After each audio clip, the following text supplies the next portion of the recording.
Hola, hola, ¿cómo están? Nos encontramos hoy día en un nuevo programa, Aquí Soy Lo Que Como, y les tenemos un tremendo tema el día de hoy a nuestros queridos y queridas auditoras que nos están escuchando el día de hoy. Hoy día vamos a conversar de los alimentos que alargan la vida. Imagínense, ¿quieren saber cuáles son? Y este interesante tema, nos trae Luz Ortiz. Ella es académica de la Universidad Santo Tomás, de la carrera de Nutrición y Dietética, y es especialista en el área clínica, especialista en oncología también. Entonces, muchos de estos alimentos que vamos a conversar el día de hoy son importantes y relevantes para prevenir diversas enfermedades. ¿Cómo estás, Luz? Hola, Caroline. Gracias por la invitación a tu excelente programa. Muchas gracias por estar acá igual. Estoy muy bien. Nuevamente, porque ustedes probablemente se acordarán que Luz ya ha estado acá conversando de interesantes temas y no podía ser menor sobre estos alimentos. Luz, cuéntanos, ¿qué significan estos alimentos que alargan la vida? Mira, es un tema bien conversado. Yo creo que siempre nos han preguntado el tema de los antioxidantes. Creo que es un concepto ahí que anda dando vuelta en la población. Hay alimentos, si bien no es que alarguen la vida como tal, tiene una explicación obviamente detrás, bioquímica, clínica. Son alimentos que aportan nutrientes súper importantes para el organismo y más que eso, alimentos ricos en antioxidantes. Uh-huh. Y ahí la pregunta es, ¿qué son los antioxidantes, cierto? Exactamente, eso mismo se tienen que estar preguntando nuestros auditores. Los antioxidantes son, para explicarlo de manera muy simple, son compuestos orgánicos que muchas veces pueden actuar de manera negativa frente a nuestra salud, como por ejemplo acelerar procesos del envejecimiento o acelerar algunas enfermedades que a lo mejor pudiesen ser más comunes en la población de personas mayores. Uh-huh. Y aparecen en etapas muy tempranas. Exactamente. Y dentro de estos alimentos antioxidantes está la producción de los radicales libres, que son estos componentes que sí generan enfermedades obviamente más complejas. Ahí encontramos el cáncer, enfermedades también a nivel del desarrollo neurocognitivo, como por ejemplo el Alzheimer, Parkinson. Las enfermedades cardiovasculares igual, porque atacan la musculatura del corazón. Claro, y de hecho, en este grupo de enfermedades que pudiesen aparecer por esta alimentación rica o baja en antioxidantes, está también la fibromialgia, que es algo que está ahora hablándose mucho más de este tema, ¿cierto? Que antes no se hablaba mucho. Exacto. Pero ¿cuáles son estos alimentos? Pues eso es lo importante. Exactamente. Porque tanto concepto, antioxidantes, radicales libres. Pero sí es necesario, Luz, que mencionemos, porque todos siempre estamos formando radicales libres. Claro. ¿Por qué? Porque están en el ambiente, por la alimentación, por la falta de actividad física, a través del tiempo. Nosotras somos súper jóvenes, pero a medida que avanza la edad, también uno va generando más radicales libres. Entonces, esto también es un proceso, entre comillas, normal. ¿Cuándo es lo importante o cuándo es lo preocupante? Cuando tenemos una sobreproducción de estos radicales libres. Entonces lo que nosotros tenemos que hacer es disminuir esto, ¿ya?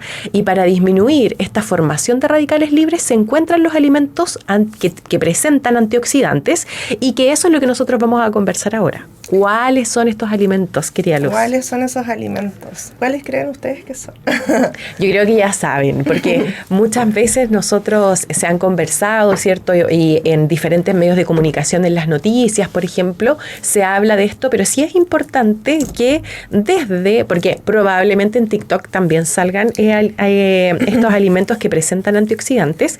El tema es que tiene que ser de información correcta, científica y del personal competente.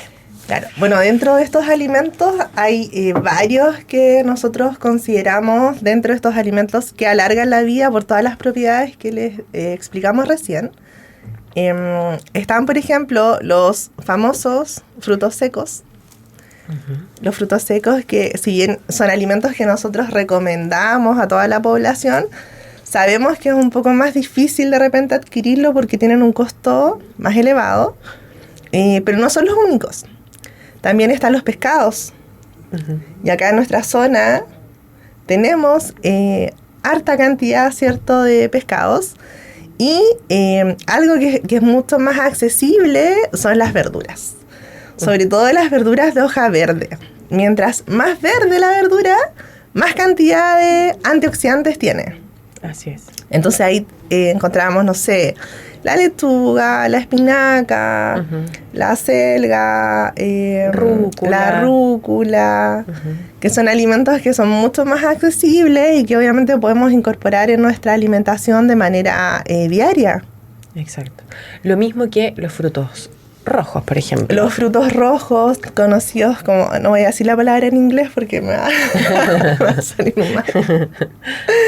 Ahí los frutos rojos, bueno, en esta temporada lo malo es que se compran congelados, ¿cierto? Uh-huh. Pero también es una opción. Y ahí están los arándanos, las frutillas, las frambuesas. Los arándanos dijiste, sí. ¿no? Ah, ya. Es que son muy, muy ricos en antioxidantes. Sí. Los arándanos. Y además, las frutas. Uh-huh. Las frutas igual son ricas en antioxidantes. Exacto. Y ahí, por ejemplo, es importante porque muchas veces nosotros si compramos ahora congelados, evidentemente el precio va a ser mucho más elevado. Pero si nosotros compramos, por ejemplo, en el verano y congelamos, entonces así podemos estar siempre consumiendo frutos rojos. Y eso nos va a prevenir, como estábamos mencionando, de los radicales libres. Vamos a tener mayor protección frente a estos a través de los alimentos ricos en antioxidantes. Claro, como decía Caroline hace un ratito, los radicales libres siempre van a estar. En el fondo es un proceso biológico del ser humano producir estos radicales libres, pero estos alimentos que nosotras estamos recomendando ahora enlentecen un poco, o sea, enlentecen bastante la aparición de estos radicales libres. No evitan que se produzcan, pero se van produciendo de manera normal sin generar alteraciones en la salud. Y obviamente eso como resultado genera enfermedades. Exacto. Y lo otro importante es que si nosotros queremos consumir frutas, tenemos que consumir las frutas de este periodo. Por ejemplo, las frutas de estación, que generalmente cuando uno consume frutas de estación son más económicas. Claro, uh-huh. Manzana, plátano, kiwi, pera también, uh-huh. sí. naranja sí. que también es de esta temporada, mandarina. Exactamente. Entonces, he visto algunas piñas por ahí, pero me queda la duda si la piña está dentro de...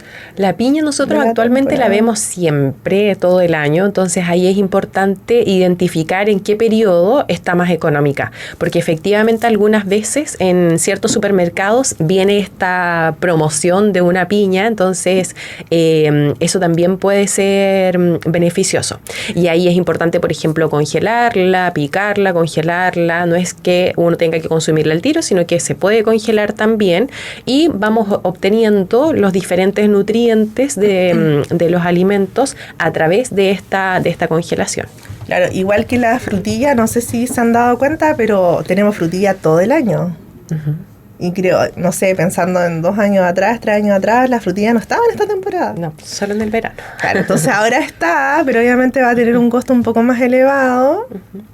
Y mejor comprar en el verano y por último congelarla. De estos los arándanos congelados pueden congelar en cajas de helados, en estas casatas que yo lo hago de esto en mi casa. Casatas de helado, estas de 2 litros, por ejemplo, después el envase no lo botas y colocas arándanos y duran. Todavía tengo arándanos. Exactamente. Muy ricos. Y así todos los días se puede ir obteniendo y para el desayuno, por ejemplo, el desayuno de los niños, y así pueden tener estos nutrientes. Luz, ¿qué otro alimento podemos o tenemos que tener en consideración su consumo para alargar la vida? Mira, más que para alargar la vida, hay alimentos también que se recomienda no consumirlos tanto porque quizás tienen un efecto contrario. Ya, a ver, ¿cuáles son esos? Ya, y ahí no estoy diciendo que no se puede consumir, pero es un alimento que no está dentro de la clasificación como alimentos bajos en producción de radicales libres y alto contenido de antioxidantes, que es la carne roja. Exactamente. Sí, la carne roja no tiene estas cualidades. Ya, no estamos diciendo que no la consuman, pero no cumple con ser rica en antioxidantes ni generar baja producción de radicales libres. Exacto. Y ahí, Luz, ¿cuánto nosotros deberíamos consumir de carne? Por ejemplo, un adulto normal a la semana. ¿Cuánta cantidad? ¿Cuántos días a la semana, por ejemplo? O sea, carne roja perfectamente podríamos consumir 2 veces a la semana, 3 veces a la semana. ¿Y de qué manera lo distribuyo en un día? Por ejemplo, puedo comer, no sé, 150, 180 gramos al día y lo divido en 2 porciones. Almuerzo, 11 o cena. Entonces puede ser 3 veces a la semana. Pero más que eso, en realidad no se recomienda más de 3 veces a la semana, porque también tenemos otras proteínas. Está el pollo, está el pescado, las legumbres. Y ahora se prioriza mucho más el consumo de legumbres. De hecho, nuestras nuevas guías, las del año pasado, por las cuales nosotras nos regimos para atender y dar indicaciones, recomiendan, aumentaron la cantidad de legumbres a la semana. Porque antes, si no me equivoco, era una o 2 veces a la semana. Claro, y ahora más. Todas las que puedan. Todas las que puedas, efectivamente. Sí, al igual que el tema del agua. Todo lo que puedas de agua. Sí, entonces ahí, por ejemplo, en el tema del consumo de carnes, sí es importante que esta carne sea una carne roja, no rica en grasa, y que su consumo sea, por ejemplo, al horno o a la plancha, idealmente, ¿ya? Sí. Y sí se pueden consumir las carnes, o sea, siempre se pueden consumir. El tema es la cantidad. Eso hay que tener mucho cuidado, porque cuando nosotros aumentamos el consumo de este tipo de carnes rojas, entonces aumenta la producción de radicales libres y aumenta la probabilidad también de contraer ciertas enfermedades. Más aún cuando yo tengo algún factor de riesgo, por ejemplo, puedo tener resistencia a la insulina, puedo tener el colesterol elevado, dislipidemias, por ejemplo. Entonces, cuando tengo estas afecciones, sí tengo que cuidar el consumo de carnes rojas que tengo. Entonces, ahí la cantidad tiene que disminuir a 1 o 2 veces a la semana. Cuando hablamos de otros tipos de carne, por ejemplo, las carnes blancas, que ahí tenemos el cerdo, que a veces el cerdo se sataniza, pero en realidad el cerdo no es tan malo. No es tan malo, efectivamente. ¿Por qué? Porque nosotros podemos consumir pulpa de cerdo, y la pulpa de cerdo no presenta tanta cantidad de grasa. Además que la grasa del cerdo se ve. Si nosotros sacamos eso, entonces significa de que no estamos consumiendo tantas grasas saturadas, que son las que efectivamente son malas, son negativas. Sí, de hecho, por ejemplo, si comparamos el aporte de grasa de una pulpa de cerdo con una posta rosada, no sé si es mucha la diferencia. Creo que no es tanta la diferencia en contenido de grasa. Entonces, más que restringirlo por el consumo de grasa, es por un tema de variar en el consumo de la proteína y que no nos enfoquemos solo en la carne. Exactamente. Los alimentos que sí, ojalá nunca consumir, porque sí tienen muchos radicales libres, o sea, no, producen muchos radicales libres, son los embutidos. Sí. Eso sí, todos los productos que son ultraprocesados, hay que disminuirlos lo mayor posible de la dieta. Claro, limitar un poco el consumo. No se trata de no consumirlos nunca más, pero quizás si me gusta mucho el jamón, por ejemplo, buscar un jamón que tenga un poco más de contenido magro, que no sea tanta grasa. A mí no me gusta mucho el jamón, pero cuando he comido, prefiero, no sé, pechuga de pollo, pechuga de pavo, que son un poco, de esto no se ve tanta grasa en la lámina del jamón. Entonces, eso como tratar de evitarlo también. Exactamente, lo mismo por ejemplo los patés, que los patés sí tienen alto contenido de grasa, longanizas también, obviamente si vamos a un asado y queremos comernos un choripán, podemos hacerlo. Olvídense de los radicales libres. Claro, ahí hay que olvidarse de los radicales libres, como dice Luz. ¿Por qué? Porque también nosotros sabemos que los alimentos nos generan placer, es un momento para compartir, pero mayoritariamente tenemos que consumir alimentos que van a potenciar nuestra salud, que nos van a proteger de enfermedades, porque efectivamente esto, lo que estamos conversando acerca de los antioxidantes, por ejemplo, los pescados, frutos secos que también tienen omega 3, que es un nutriente esencial, y disminuir el consumo de carnes rojas, todo esto ¿a qué nos va a llevar? A prevenir enfermedades, porque idealmente es que nosotros tengamos menor cantidad de estas patologías, ¿cierto? Más encima cuando vivimos en un mundo laboral que es súper estresante, y ahí tenemos otros factores que nos van a producir efectos negativos en nuestra salud, lamentablemente. Entonces, por eso es importante que nos protejamos a través de la alimentación. Si yo ya tengo una patología, también idealmente es consumir estos alimentos que alargan la vida para disminuir las enfermedades o los factores que me producen esas enfermedades. Por ejemplo, si yo presento diabetes, idealmente es cuidarme. ¿Para qué? Para que esa probabilidad de que esa diabetes aumente y los síntomas también aumente, la idea es que no ocurra eso, ¿ya? Y eso, ¿cómo lo podemos hacer? A través de los alimentos.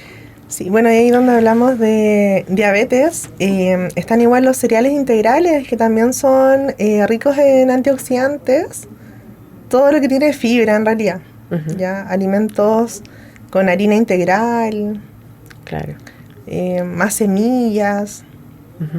Así es, eso también es importante. Avena, por ejemplo, consumir avena también, porque eso va a llevar a que todo nuestro organismo esté mejor, y no solo nuestro organismo, porque muchas veces nosotros no vemos lo que está ocurriendo dentro de nuestro cuerpo, cómo avanzan estas enfermedades, ¿cierto? Los síntomas que después yo voy a presentar. Entonces, idealmente es cuidarnos a través de la alimentación, tener e incorporar diversos alimentos. No es necesario que nosotros todos los días tengamos mucha cantidad de alimentos a consumir, pero sí, por ejemplo, todos los días un tipo de ensalada. Claro. Eso puede ser, sí, todos los días consumir una fruta, por ejemplo, consumir lácteos, un lácteo en la mañana, en la tarde a las 11, consumir legumbres. Recuerden que nosotros podemos cocinar legumbres un día y siempre las legumbres quedan para 2 días. Las cazuelas, por ejemplo, cazuela de pollo. Entonces, cuando nosotros vamos mirando esto, vamos elaborando diferentes tipos de alimentos, nos vamos, y ustedes se van a dar cuenta de que no es tan complejo, que se puede realizar, que no es caro, y además físicamente y mentalmente los alimentos modifican eso. Entonces nos vamos a sentir con más energía, vamos a sentirnos más alegres, más dispuestos a realizar las diversas actividades del día. Entonces, por eso es importante traer estos alimentos aquí a la hora y conversarlo, para que todos podamos incorporar de a poco estos alimentos de los que estamos hablando. Sí, de hecho, en los niños, por ejemplo, todos estos alimentos que mencionamos ahora ayudan mucho para el tema de la concentración. Entonces ahí tenemos concentración, rendimiento escolar, va todo de la mano. Efectivamente. Así es. Y de hecho, por ejemplo, nosotros, todos estos alimentos que hemos estado conversando, nacen de diversas investigaciones. De hecho, salió una última investigación muy importante y muy potente donde habla de los cereales integrales, habla del consumo de legumbres, habla de la disminución de las grasas saturadas, por ejemplo, realizar muchas que igual es difícil porque estamos ahora en invierno con estos fríos que se nos han presentado, que comer una cosita frita es súper rico. Pero allí es importante que si yo quiero consumir eso, bueno, también tengo que tener los otros alimentos en casa, ¿ya? Y los otros alimentos me refiero a frutas, verduras, legumbres, cereales integrales. Y eso está científicamente comprobado, que es así, que disminuye la sintomatología, que disminuye la prevalencia, o sea, que yo tenga una predisposición a enfermar, si consumo este tipo de alimentos, esa enfermedad que puedo enfrentar va a ser mucho menor. Menor impacto, claro. Y quizás lo otro, si aparece una enfermedad, va a ser mucho más fácil revertirla. Exactamente, sí. Que eso lo vemos, o sea, no solo con enfermedades cardiovasculares, sino que pacientes con cáncer, hay muchos pacientes que logran salir de esta terrible enfermedad, vencen el cáncer. Y resulta que coincidentemente muchos de ellos, si tú les preguntas cómo se alimentan o durante el tiempo que los atiendes, pacientes con una alimentación muy, muy buena. Responden mejor al tratamiento, y también los pacientes que tienen dislipidemia, hipertensión, etcétera, y tienen mejor respuesta al tratamiento cuando tienen una mejor base de alimentación. Si al final la alimentación es la base de todo tratamiento, de cirugía, todo depende de la alimentación. Exactamente. Y por eso nosotros traemos estos temas tan importantes aquí a Soy Lo que Como, porque efectivamente nosotros somos lo que comemos. Si yo, por ejemplo, me alimento muy mal, entonces eso significa de que yo voy a estar mal y voy a tener mayor predisposición a una enfermedad, por ejemplo. Y por el contrario, si yo soy lo que como y me alimento bien, consumo proteínas, consumo frutas, verduras, lácteos, eso significa que voy a estar con mucho más ánimo, voy a tener mayor y menor predisposición a enfermar. Y lo otro, importante que tú acabas de mencionar, Luz, es que si yo tengo, o las personas que presentan ya patologías, que puede ser que ustedes nos estén escuchando, alguien que presente, por ejemplo, una enfermedad cardiovascular, o que presente hipertensión, que presente diabetes, enfermedad renal, etcétera. Problemas hormonales. Es importante saber de que si yo me cuido a través de la alimentación y hago un pequeño esfuerzo, eso significa de que voy a tener menor probabilidad de que esa enfermedad avance, sea más grave. Entonces, eso es lo que nosotros queremos, como el tema final, y darles un mensaje, es eso. El mensaje es que a través de los alimentos, que nosotros somos lo que comemos, y a través de los alimentos disminuimos y podemos disminuir la incidencia de una enfermedad y la sintomatología también. Claro, y si la enfermedad ya está, disminuimos el tiempo de esta patología y podemos reducir quizás el uso de fármacos, además. Exacto. Y la gravedad de esa enfermedad también. O sea, los alimentos... Las consecuencias, los alimentos son tan importantes que efectivamente podemos y ellos pueden realizar eso. Así es. Eso. Luz. Se nos fue el programa. Así de rápido. Sí. Yo lo que le quiero decir a las personas que nos están escuchando, de donde sea, si están en el trabajo, en el auto, en el colectivo, donde estén, les quiero decir que nos pueden dejar mensajes. Este programa sale, ustedes saben, ¿cierto?, a las 12:30, y nos pueden escribir en YouTube, por ejemplo, qué temas les gustaría que nosotros conversemos. Cualquiera sea, conversen con nosotras, pueden escribirnos en Spotify, también Soy Lo que Como, para que nosotros podamos hablar acerca de los temas de interés que ustedes presentan. Así que, Luz, te agradezco nuevamente que estés acá. Gracias por traernos este tema súper importante e interesante. Pasó muy rápido el tiempo. Sí, muy rápido, siempre pasa. Sí, siempre pasa muy rápido. Así que nos vemos en una próxima oportunidad. Gracias, Caroline, por la invitación. Y chao a todos. Que estén muy bien. Nos vemos. Chao, chao.